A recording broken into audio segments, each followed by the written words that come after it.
Welcome back to ABC General Hospital channel. Today, we'll dive into the intricate web of relationships, conflicts, and revelations brewing in Port Charles. From Carly Spencer's entanglement with Jack Brennan to Anna Devane's concerns about Emma Drake, there's no shortage of drama unfolding. Let's break it all down, starting with the complications arising at the Quartermaine mansion. Drew Quartermaine and Willow Corinthos, a relationship at the center of conflict. Tensions at the Quartermaine mansion are escalating, and Drew Quartermaine's romance with Willow Corinthos is at the heart of it all. Tracy Quartermaine recently antagonized Willow during an unwelcome visit to the gatehouse, pointing out that Drew had been banned from the property. Naturally, Drew has no intention of letting Tracy or anyone else dictate his personal life. This defiance is setting the stage for more heated confrontations. Jason Morgan, ever the voice of reason, may try to intervene and keep the peace. However, the brewing chaos might pull Jason into the fray as well. "You got exactly what you wanted," Jason says in a preview, his tone heavy with frustration. It seems Jason is warning Tracy to back off, recognizing that her actions are creating unnecessary strife. Will Drew's determination to defend his relationship with Willow push him into direct conflict with Jason? With emotions running high, this triangle of tension is bound to create ripple effects throughout the Quartermaine family. Anna Devane confronts Emma Drake, a family feud in the making? Over at the Devane household, Anna is grappling with concerns about her granddaughter, Emma Drake. After hearing from Felicia Scorpio about Emma's questionable behavior, Anna's anxiety spikes. Rumors suggest that Emma has been hanging out at a bar, raising eyebrows and stirring up concerns about her troublemaker tendencies.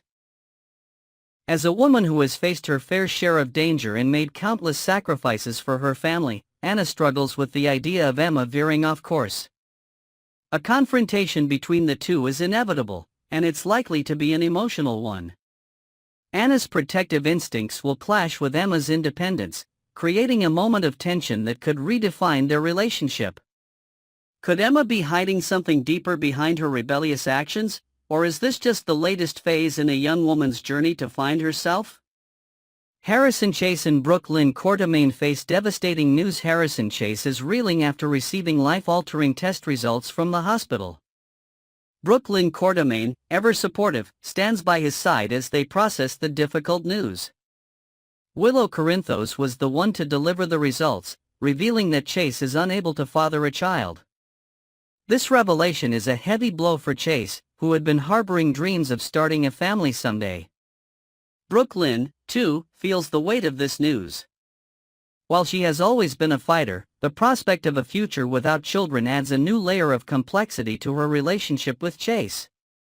How will this affect their bond moving forward? Will they lean on each other for strength, or will the emotional strain drive a wedge between them? This storyline opens the door for a deeper exploration of love, loss, and resilience. Lois Cerullo's concerns about Brooke Lynn's choices. Meanwhile, Lois Cerullo steps into the picture with her characteristic bluntness, questioning whether Brooke Lynn has been pressured into something she didn't truly want. Lois's concerns could stem from several issues, whether it's Brooke Lynn's romantic choices or her professional decisions. One possibility is that Lois is referring to Tracy Quartermaine's influence over Brooke Lynn's career path. Tracy has been pushing for Lulu Spencer's hiring, a move that might not sit well with Lois. Alternatively, Lois's worries could be more personal, touching on Brooke Lynn's history and the decisions that have shaped her life thus far.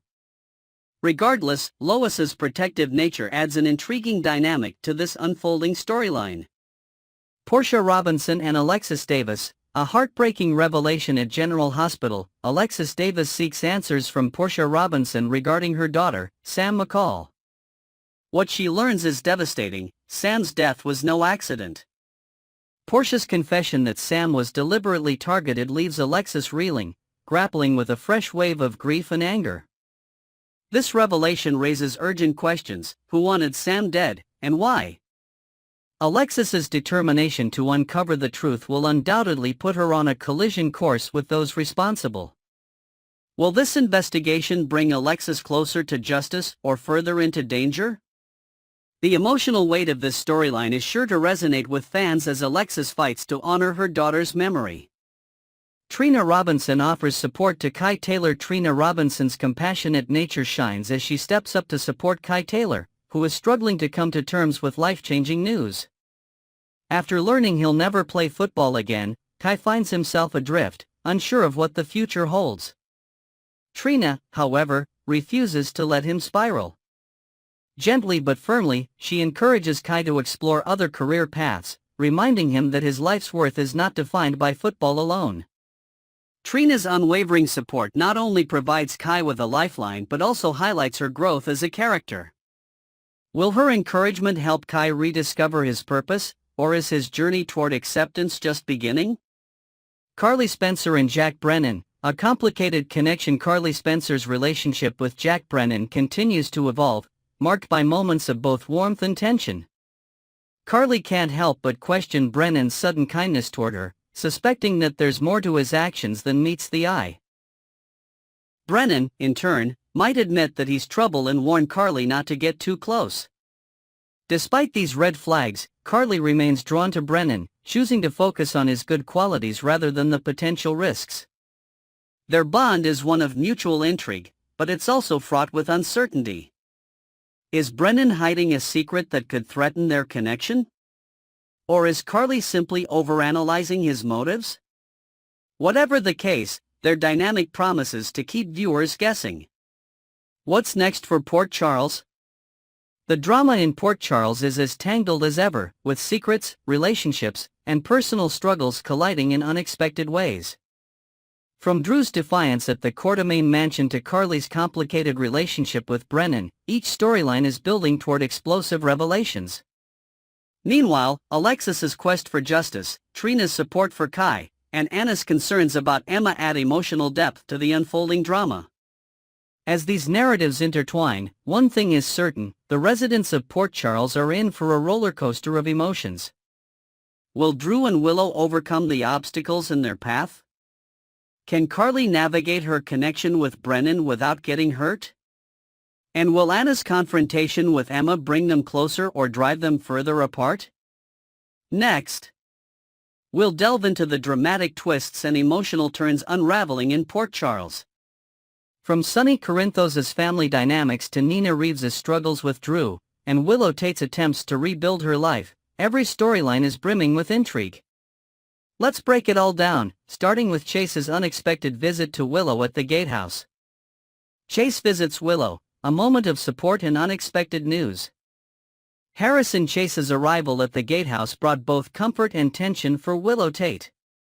With a housewarming gift in hand, Chase wanted to welcome Willow and her kids back to the Quartermaine estate, a gesture of kindness amidst the emotional storm surrounding her return. While Willow expressed gratitude, she couldn't ignore the lingering hostility from others in the Quartermaine family. "Everyone hates me," she admitted, her voice tinged with resignation. Chase, ever the optimist, reassured her, "You're a good person, Willow, and everyone knows it." The conversation quickly turned to Drew Quartermaine, who has been facing mounting ostracization. Willow's heart ached for Drew, lamenting the fact that he's been alienated by those closest to him. She even second-guessed her decision to come back to Port Charles, wondering aloud if her return had done more harm than good. However, the visit wasn't solely about Willow. Chase revealed that he and Brooklyn are trying to have a baby, a hopeful milestone in their relationship. But just as Willow encouraged him, Chase received a notification on his phone, his lab results. Uncertain about the contents, he handed the phone to Willow, signaling a potential turning point in his personal storyline. What do the results hold for Chase and Brooklyn's future as parents? Nina and Curtis plot against Drew, a meeting full of secrets. At Aurora, Nina Reeves and Curtis Ashford shared a private and heated discussion about Drew Quartermaine. Curtis revealed that Drew is threatening to sabotage key Aurora deals involving the government unless he regains control of his company. This revelation left Nina stunned. "I can't believe he would stoop this low," she exclaimed, her frustration evident. The conversation soon turned to Willow. Nina expressed relief that Willow is staying at the Quartermaine estate, hoping the physical distance would create emotional space between her and Drew. But Curtis wasn't ready to let the matter rest. He urged Nina to come clean to Willow about her connection to Drew, warning her that if Willow found out the truth from someone else, it could destroy their fragile relationship. Nina hesitated, torn between her desire to protect herself and her fear of losing her daughter forever. Nina admitted, "I know I should tell her, but I can't. Not yet. Drew won't say anything either, and I'm hoping Willow will eventually see him for who he really is." This moment of vulnerability highlighted Nina's internal struggle as she weighed the risks of honesty against her desperate need to hold on to her newfound relationship with Willow. Sonny and Christina's bond strengthens amid custody fears. In his Metro courtroom, Sonny Corinthos was caught off guard by an unexpected visit from Christina Corinthos Davis. Overjoyed to see her father alive and well, Christina confronted him about his absence the previous night. Sonny brushed it off as just business, but he couldn't help smiling as Christina recounted how she and Lucky handled a small fistfight. "I knew you could do anything you set your mind to," Sonny said, pride evident in his tone. The father-daughter moment quickly shifted to a more serious topic: Ava Jerome and the custody battle over Avery. Christina, determined to help, offered to testify at the custody hearing. "I'm ready to do my part to keep Avery away from Ava," she declared. Sonny reassured her that Diane Miller was handling the situation and urged her not to worry. Still, Christina voiced concerns that Ava might exploit the recent tragedy at Sonny's apartment, a worry that clearly weighed on both of them. Despite the tension, the conversation ended on a hopeful note. Christina admitted that the previous night was the happiest she'd felt in months, and Sonny promised to be there for all her big nights moving forward. Their bond, forged through shared struggles and mutual love, remains one of the show's most heartwarming relationships. The tragedy at Sonny's apartment, lingering consequences. The recent incident at Sonny Corinthos' apartment continues to cast a shadow over his life.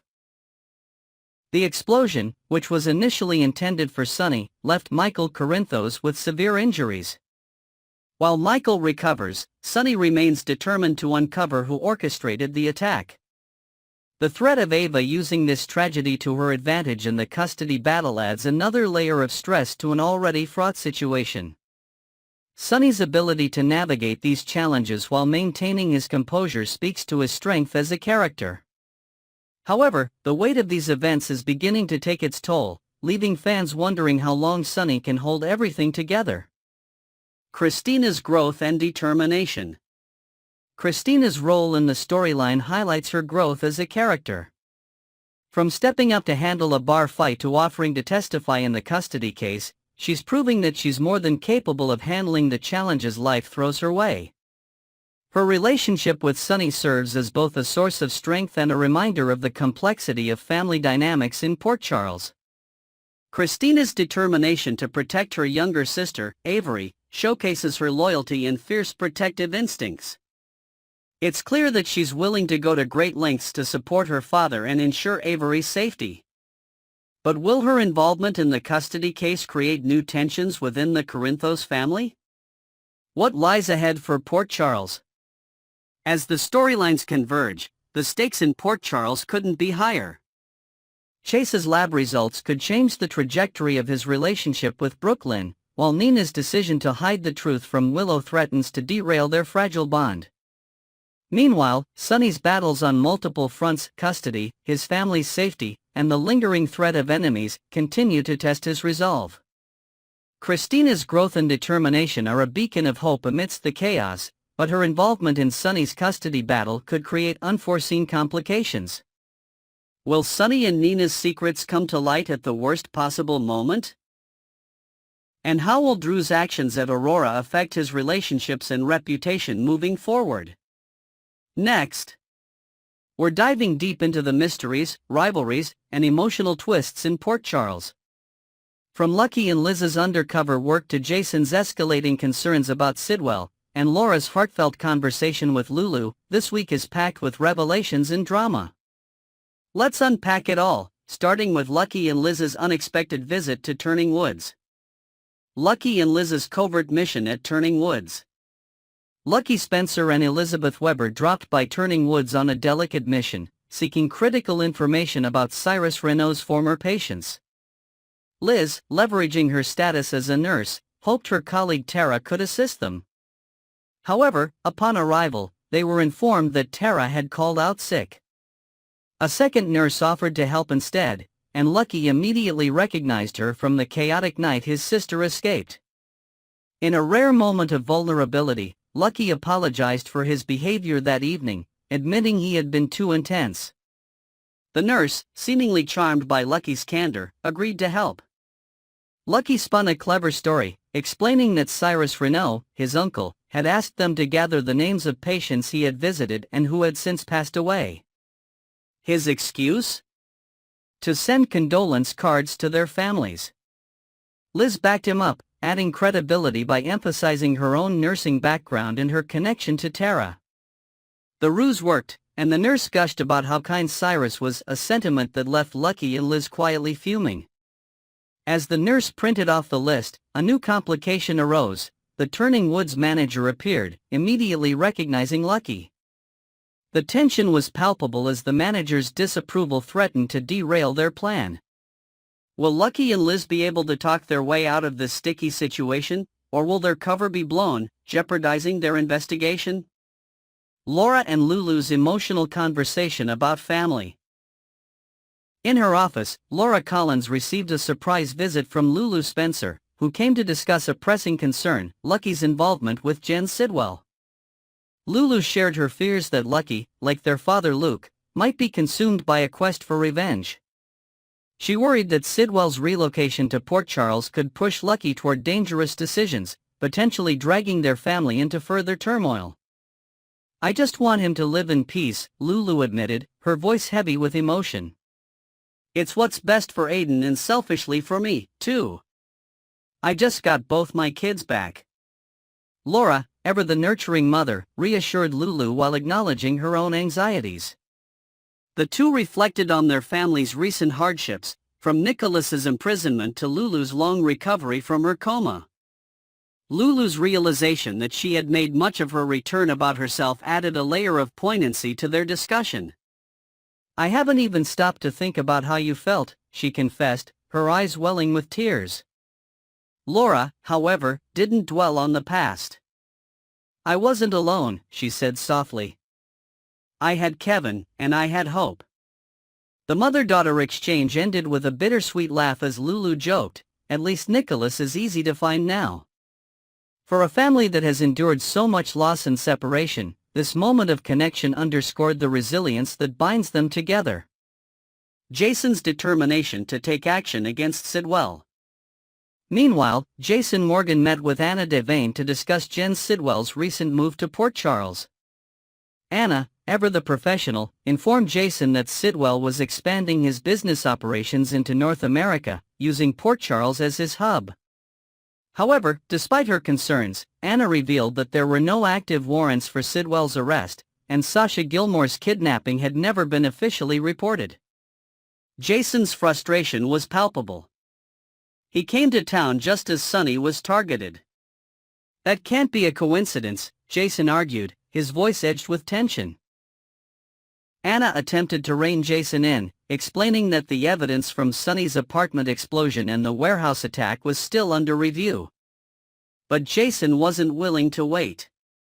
He passionately reminded Anna that Michael Corinthos, who was like a son to him, had been severely injured in the explosion. "If Sidwell set that bomb," Jason said fiercely, "I can't just sit back and do nothing." Anna warned Jason of the potential consequences of acting recklessly. What if Sidwell retaliates? Another tragedy could happen, and next time, another innocent person might get hurt, she cautioned. Despite her pleas for patience, Jason's determination to protect his loved ones seemed unshakable. This escalating tension between Jason and Sidwell sets the stage for a confrontation that could have far-reaching consequences for everyone involved. Sidwell's dangerous presence looms over Port Charles. Sidwell's arrival in Port Charles has sent ripples through the community, raising questions about his true intentions. His timing, coinciding with Sonny Corinthos' targeting, has not gone unnoticed, particularly by Jason. Anna's insistence that there's no concrete evidence linking Sidwell to the bombings does little to assuage concerns, especially since Sidwell's criminal history remains a mystery. Adding to the intrigue is Sidwell's decision to use Port Charles as a base for his North American operations. Is this move purely business, or is it part of a larger, more sinister plan? With Sasha Gilmore's kidnapping still unreported and his potential ties to the explosion at Sonny's apartment, Sidwell's role in Port Charles seems far from benign. As Jason edges closer to taking matters into his own hands, the tension surrounding Sidwell's presence continues to build. The fallout from Sonny's apartment explosion. The explosion at Sonny Corinthos' apartment remains a haunting memory for his family and allies. Intended to eliminate Sonny, the attack instead left Michael Corinthos gravely injured, adding another layer of tragedy to the ongoing saga. As Michael recovers, Sonny and Jason remain laser-focused on identifying who was behind the bombing. Anna's investigation into the explosion has yielded little concrete evidence, leaving Sonny's loved ones in a precarious position. Jason's anger and frustration stem not only from the lack of answers but also from the lingering fear that their enemies are still out there, waiting to strike again.